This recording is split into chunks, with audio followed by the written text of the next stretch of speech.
My family called me their lifeline. Funny how quiet it got when I cut the cord. So 2 weeks ago, I attended my parents' 35th wedding anniversary dinner. That's not unusual. I've organized it every single year since I was old enough to afford it. The fancy reservations, the flowers, even the champagne. Yeah, all me. It's kind of my unspoken job in the Carter family, the responsible one. Except this year, something changed. Or maybe I finally noticed what had always been there. The restaurant was one of those high-end steakhouses where the lighting makes everyone look forgiving, and the bill makes you question your life choices. My mom loves it. She says it's classy. My dad says it's tradition. I call it expensive therapy without results. Anyway, I sat across from my sister Rachel, who was already 2 glasses deep and halfway through her yearly performance, complaining about her ex, her kids, her boss, and how I always seemed to have it easy. I just smiled, stirred my water, and reminded myself to stay calm. Then it happened. She lifted her glass, that smug little grin spreading like wine across a white cloth, and said, clear enough for the next table to hear, "Here's to Emily, our family's personal ATM, the investor who still thinks she can buy love." The table laughed. My mother laughed the loudest. My dad didn't even look up. I swear the sound of her laugh was sharper than the steak knives. I froze. My first instinct was to smile, to diffuse like I always do. But my hands stayed still. For the first time in years, I didn't rescue them from their own cruelty. I just watched. The waiter awkwardly set down the dessert menus, pretending he hadn't heard. My chest felt tight, but my face didn't move. I'd practiced that expression since childhood, the neutral one that says, "I'm fine, really," while my stomach burns. I thought about the last decade, paying off Rachel's credit card debt just this once, covering my parents' roof repairs after the insurance lapse, wiring money when my dad's business partner disappeared. Each time they said, "We'd be lost without you," and I believed it. But sitting there, surrounded by their laughter, I realized they weren't lost. They were just used to me carrying the map. When the check arrived, it landed right in front of me, like it always does. The server didn't even ask. Habit, I guess. My dad pushed it closer without saying a word. My mom adjusted her pearl necklace, pretending not to notice. Rachel smirked. And me? I just stared at it. I didn't reach for my card this time. I let the silence stretch long enough for the air to thicken. Finally, Rachel leaned back and said, "Oh, come on, Em, don't make it weird." Weird, that word hung there like a dare. So I smiled, slow, deliberate, and said, "You're right, it's not weird, it's just done." No one understood what I meant, not yet, but I did. I'd been the dependable one my entire life.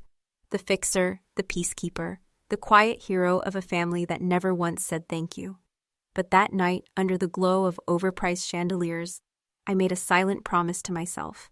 No more saving people who enjoy watching me drown.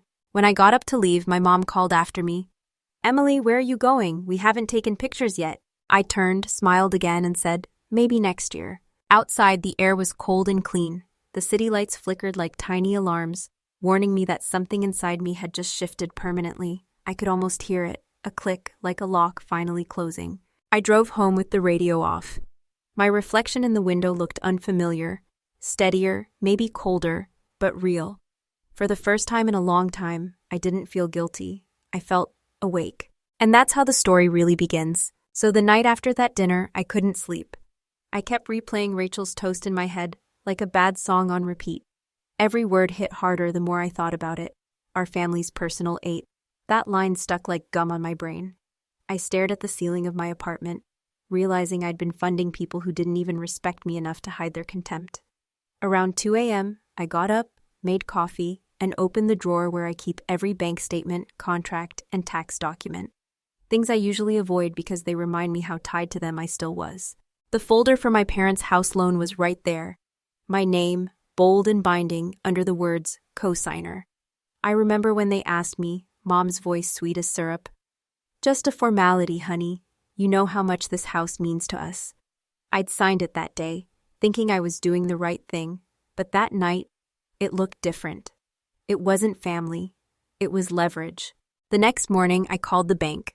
The woman on the other end had that calm, Midwest accent that made you feel like she'd seen every kind of drama. I told her I wanted to remove my name as guarantor. She asked if everything was okay. I almost laughed. "Better than it's been in years," I said. There was a pause, then the sound of her typing. "We can handle that for you, Ms. Carter. It'll just need your signature." Funny how easy it is to untie a knot that's been choking you for years.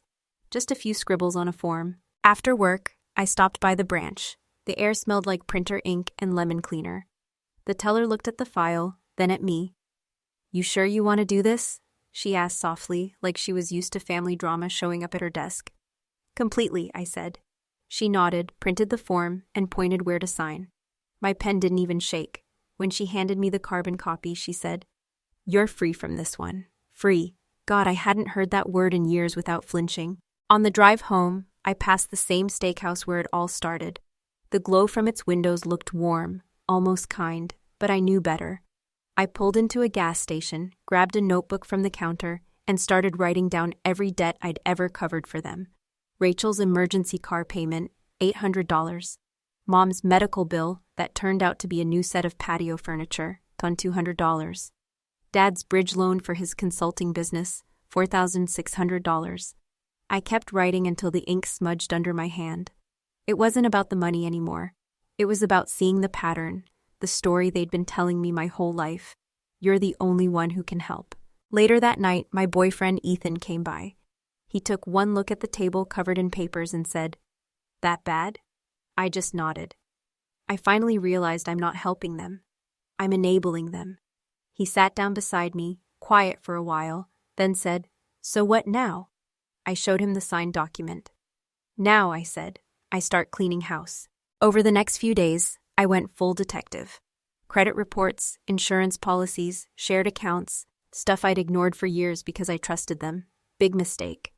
Turns out my name was tied to a family emergency fund I didn't even remember opening. Guess who'd been dipping into it? Withdrawals every month, always just small enough to stay under my radar. Gas money, groceries, minor repairs. I wasn't even mad at first. I was impressed by the consistency of their manipulation. It was like a side hustle built entirely on my good intentions. I didn't confront them, not yet. I just started closing doors, one by one, canceled the shared account, rerouted my savings, froze credit inquiries. Every click felt like reclaiming a piece of myself I didn't know I'd lost. I didn't tell Ethan everything, but he noticed the change. "You're calmer," he said one evening as we ate takeout on the couch. "Like you finally stopped waiting for the next fire." I smiled. "Because I'm the one holding the extinguisher now." It's strange. When you stop being the family fixer, people sense it before you even say a word. My mom texted that weekend. "Everything okay? You've been quiet." I typed out, "Yeah, just busy," then deleted it. Instead, I wrote, "I'm good, taking care of things." She replied with a thumbs up emoji. Simple, cold, fitting. That night, as I was sorting through old receipts, I found a picture from 10 years ago. Rachel, Mom, Dad, and me standing in front of their first house. They looked happy. I looked responsible. That version of me had no idea she was signing up for a lifetime subscription to guilt. I stared at it for a long time before sliding it into a drawer. Not the trash, not the frame, just away. By the end of that week, I'd officially cut every financial tie. My name was mine again. No joint accounts, no hidden obligations, no signatures waiting to be exploited. It didn't feel dramatic. It felt quiet, like the moment after a storm when you realize the power's out, but for once, you don't care. I made myself a cup of tea, opened my laptop, and renamed my financial folder, The Reset. For the first time, I wasn't saving anyone. I was saving myself. 3 days after I cut every tie, my phone started blowing up. First, a text from Mom. "We need to talk. Urgent." Then Rachel called 6 times in a row. I didn't answer. I figured they'd noticed the closed accounts. Part of me expected guilt trips, tears, maybe a dramatic, "How could you?" Instead, when I finally picked up, Rachel skipped straight to the accusation. "What the hell did you do, Emily? The bank called. They said the loan is under review. You need to fix this." I took a breath. "No, I don't." She laughed, but it wasn't funny. It was that fake, disbelieving kind of laugh people do when they realize they've lost control. "You're seriously going to ruin everything over one piece of paper?" "No," I said quietly. "I'm just done paying for everyone else's mess." Her tone flipped from shock to venom in 2 seconds flat. "You've always been jealous. You like making us look bad. You think you're better than the rest of us." I almost admired the confidence it took to rewrite history mid-argument. "Rachel," I said, "I think I'm just finally seeing things clearly." Then I hung up. I thought that was the end of it. I underestimated them. The next morning, I got a call from my HR department. "Hey, Emily, we received a call from someone claiming to be you, asking for your payroll and tax info. We knew it wasn't you, so we flagged it." My stomach dropped. "Did you get a number?" "Blocked, but it came from your parents' area code." That's when it clicked. They weren't just angry, they were desperate. I called the bank immediately. The representative looked up my account and went quiet for a moment before saying, "Miss Carter, it seems there was a recent application to refinance the Carter property with your name listed as co-signer again." My chest went cold. "That's impossible. I removed my name last week." "It appears someone re-added it using a digital form. We've frozen it, but you'll need to confirm in person."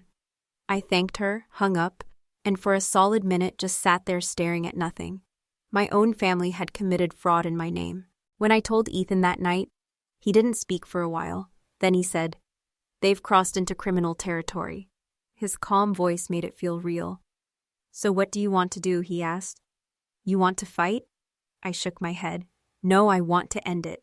The next morning, I drove to the bank, signed the fraud affidavit, and met with the branch manager. She was this older woman named Diane, who had that look of someone who's seen too many family meltdowns over money.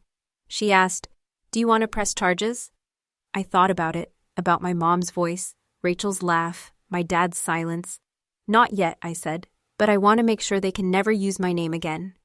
Diane nodded slowly, then printed out a new set of documents. "We'll lock it down. Any attempt to reopen or modify will flag as identity fraud." On the way out, she paused and said something I'll never forget. "Families can be the hardest kind of thieves. They don't take your money first, they take your trust." That night, Rachel showed up at my apartment unannounced. She was crying, holding a folder, the same kind the bank used. "Just sign it, Emily, please. We're about to lose the house. Mom's been sick. Dad's blood pressure is through the roof." She pushed the folder toward me, but I didn't touch it. "You forged my name," I said quietly. "You realize that's a crime, right?" She blinked, caught off guard. "It's not like that. We were just trying to fix things before you made it worse." I almost laughed. "You mean before I stopped paying for your mistakes?" Her expression hardened. "You've changed." "That's the point," I said. When I refused to sign, she shoved the folder into my hands and tried to wedge her foot in the door. "You're not walking away from this family." "I'm not walking away," I said. "I'm just walking toward myself." Then I closed the door. She screamed through it, something about regret, about how I'd feel guilty when they lost everything. I didn't answer. I just locked the door and leaned against it until the sound of her footsteps disappeared. The next morning, I woke to 30 missed calls. Dad, Mom, a few relatives I hadn't heard from in years. One voicemail from my uncle said, "You're really gonna let your parents lose their home after all they've done for you?" I deleted it. My hands didn't even shake. I'd expected rage, but what I felt instead was something colder, clarity. That weekend, I went to my lawyer friend from college, Max. I laid everything out. The fake loan, the forged signature, the harassment. He listened quietly, then said, "You've been trying to protect them from consequences your whole life. You can't do that anymore. The law will handle it now." He helped me set up fraud alerts, update legal documents, even draft a notice to every institution my name might touch. By Monday, my identity was locked tighter than Fort Knox. That night, Mom called. I answered this time. Her voice trembled. "Sweetheart, please. Your father's heart can't take this stress. Just sign it again. We'll pay you back." I laughed softly, not out of cruelty, just disbelief. "You've been saying that my whole life." Silence. Then she whispered, "We're family." "And I'll always love you," I said. "But love isn't a blank check." When I hung up, I realized something. They weren't just losing a house. They were losing their power over me. And for once, I didn't feel like the villain for walking away. I felt like the hero who finally stopped saving everyone else. So yeah, they forged my name. They lied. They begged. But I didn't bend. Not this time. I guess every family has its breaking point. Mine just happened to be printed in black ink on stolen paperwork. 2 months later, the house went into foreclosure. It was all over the local news. A short segment buried between a lost dog ad and a city council debate about potholes. Local couple loses family home due to financial mismanagement. They didn't say names, but everyone in town knew. My parents had lived on that street for 30 years. It wasn't a mansion, but in their eyes, it It was proof that they'd made it. Seeing that headline felt surreal. For years, I'd carried their problems on my back. Now, watching it collapse from a distance, I didn't feel the satisfaction I thought I would. Just a quiet, strange kind of peace. Like the noise had finally stopped. Rachel called once after it happened. No insults this time, just a hoarse, broken voice. "They're moving out tomorrow," she said. "Mom can't stop crying." There was a pause. "Dad hasn't said a word in days. You happy now?" I almost said something soft, something to ease her guilt. But then I remembered her laugh at that dinner, the way she called me an ATM. "No," I said, "but I'm free." Then I hung up. A week later, a certified letter arrived. It was from their lawyer. I opened it, half expecting another trick, but it was a notice confirming the fraud investigation had been closed. No further legal action against me. My name was officially cleared. At the bottom, in the attorney's notes, was a line that said, "Family disputes, highly emotional, recommend no contact." I laughed. Even the lawyers knew this family was radioactive. Ethan and I moved into a new apartment downtown around that time. Nothing fancy, but it had big windows and morning light. He joked that the view looked like a fresh start. I liked that. Every morning I'd make coffee, look out over the city, and remind myself that peace doesn't always look like forgiveness. Sometimes it just looks like quiet. One afternoon, I ran into Mrs. Jenkins, our old neighbor. Sweet woman, always pruning her rose bushes like they were her therapy. She looked at me and said, "Your parents moved out. Such a shame. Your mom said the bank made a mistake." I smiled politely. "Maybe," I said. She nodded, then lowered her voice. "She also said she misses you." That one hit me harder than I expected. It didn't change anything, but it reminded me that even in the wreckage, there were still pieces of love buried somewhere. That night, I found myself scrolling through old photos again. Birthdays, graduations, barbecues. In every picture, I was the one holding the cake, organizing the gifts, making sure everyone smiled. I used to think that was my role, keeping the family together. Now I knew the truth. I wasn't keeping us together. I was keeping them comfortable. There's a difference. The foreclosure hit my parents hard. They moved into a small apartment across town. Word was my dad picked up part-time work at a hardware store. My mom started baking again, selling pies at the farmer's market. I didn't go see them, but sometimes I'd hear updates through the grapevine. People said they looked tired, humbled. Rachel stopped showing up altogether. Rumor had it she'd moved to Arizona with some new boyfriend who had a business idea. Classic Rachel. One day, I got a call from the bank. The same woman, Diane. She said she just wanted to let me know the case was officially closed and my name had been removed from all records. Before hanging up, she said, "You did the right thing, Miss Carter. Most people never do." I didn't know what to say. I just whispered, "Thank you." A few weeks later, I got an envelope in the mail, no return address. Inside was a photo of the old house, boarded up, with a note in my mother's handwriting. "Maybe one day we can start over." I sat there for a long time, staring at it. The part of me that used to crave their approval felt a familiar ache. But then I smiled, folded the photo, and tucked it into a drawer, not as a wound, but as a reminder. That evening, Ethan poured us 2 glasses of wine. "So," he said, "what now?" I looked around at our quiet apartment, the plants on the windowsill, the sound of traffic in the distance. "Now," I said, "I build something that's mine. No guilt, no debt, just me." It's funny, people talk about revenge like it's fire and fury, like some grand explosion that leaves everyone cheering. But mine wasn't like that. It was a slow burn that ended in silence. No yelling, no courtroom drama, just a clean break. And if you ask me, that's the best kind of revenge there is. The kind where you don't just walk away from the wreckage, you walk toward peace. 6 months later, I woke up one Sunday to sunlight spilling across my kitchen floor, coffee brewing, and no missed calls. It sounds small, but for me, that silence was everything. No crisis, no guilt, no one asking for just a little help. I didn't realize how loud my life had been until it got quiet. Ethan was sitting on the balcony reading the paper. Yeah, he's one of those rare people who still reads an actual newspaper. And he looked up and said, "You seem lighter." I smiled. "Because I am." That afternoon, while cleaning out my inbox, I found an email from my mom. Short, just 2 lines. "We're doing okay. Maybe one day we can start over." No apology, no blame, just space. And weirdly, I was grateful for that. I didn't need her to say sorry anymore. I just needed to know she finally understood the distance wasn't hate, it was survival. I typed back, "Maybe one day. Take care." Then I hit send. No shaking hands, no tears, just calm. Life got simple after that. I started volunteering at a financial literacy nonprofit. Ironic, I know. Teaching young women how to manage money felt like rewriting my own history. One of the girls, maybe 19, told me she was scared to say no to her family when they asked for cash. She said, "They'll think I don't love them." I told her, "Love doesn't mean going broke for someone who refuses to change." She nodded, and I saw a bit of my younger self in her eyes. That's when I realized the story wasn't just mine anymore. It was something to pass forward. Ethan and I celebrated a year together last week. We cooked dinner at home, nothing fancy, just pasta, music, and cheap wine. At one point, he raised his glass and said, "To peace." I laughed. "The expensive kind or the free one?" He grinned.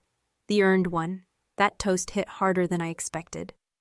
I thought about everything it took to get here, the fights, the silence, the letting go, and realized peace isn't free. You pay for it with discomfort, with boundaries, with the courage to say no when everyone expects you to say yes. Later that night, I sat at my desk going through old digital folders. One was still named Evidence, where I'd kept all the paperwork, the screenshots, the receipts from the months everything fell apart. I opened it for the first time in ages, scrolled through the mess, and then clicked Rename. I typed Proof of Peace. It felt right. Sometimes I still think about my family. I wonder if they ever talk about what happened, if they blame me or finally understand. But I've stopped chasing closure. The truth is, closure isn't something they can give me. It's something I gave myself when I chose to stop bleeding for people who called it love. If you'd told me a year ago that I'd find peace not by fixing things, but by walking away, I would have laughed. Back then, I thought strength meant holding everything together. Now I know real strength is learning when to let it fall. So yeah, maybe I'll never get a family reunion or an apology. But I got something better. I got myself back. And honestly, that's worth more than any inheritance, any approval, any borrowed "I love you." If someone asked me what I learned from all this, I'd say, you can love your family and still choose distance. You can forgive without reopening the door. And you can build a life that's yours, completely yours, without carrying the weight of everyone else's mistakes. Because sometimes, walking away isn't betrayal. It's the beginning of peace. Looking back, I've realized this story was never really about money, signatures, or even betrayal. It was about boundaries, the invisible lines that protect your peace when love turns into obligation. For years, I thought being a good daughter meant giving, fixing, and forgiving, until there was nothing left of me. But here's the truth I learned the hard way. You can't save people who refuse to stop drowning you to stay afloat. Love without respect isn't love. It's control wearing a friendly mask. It took losing my family's approval to gain my self-respect. And as painful as that was, it was also freeing. Because sometimes peace doesn't come with reconciliation. It comes with release. I used to think walking away made me cold or selfish. Now I know it means finally choosing yourself. My mom once told me, family sticks together no matter what. But I've learned that no matter what should never include losing your sanity or your sense of worth. In life, you'll meet people, family, friends, even coworkers, who confuse your kindness for weakness. Don't let them. Stand your ground. Draw the line. Because at the end of the day, peace isn't given to you. It's built, one hard decision at a time. Like the saying goes, you teach people how to treat you by what you allow. So tell me, have you ever had to walk away from someone you loved just to save yourself? I'd love to hear your story in the comments. If this one resonated with you, hit that like button and subscribe for more true stories about strength, justice, and second chances. And wherever you are tonight, I hope you find a little bit of quiet, a small corner of peace that's truly yours. Because after the storm, that's where the healing begins.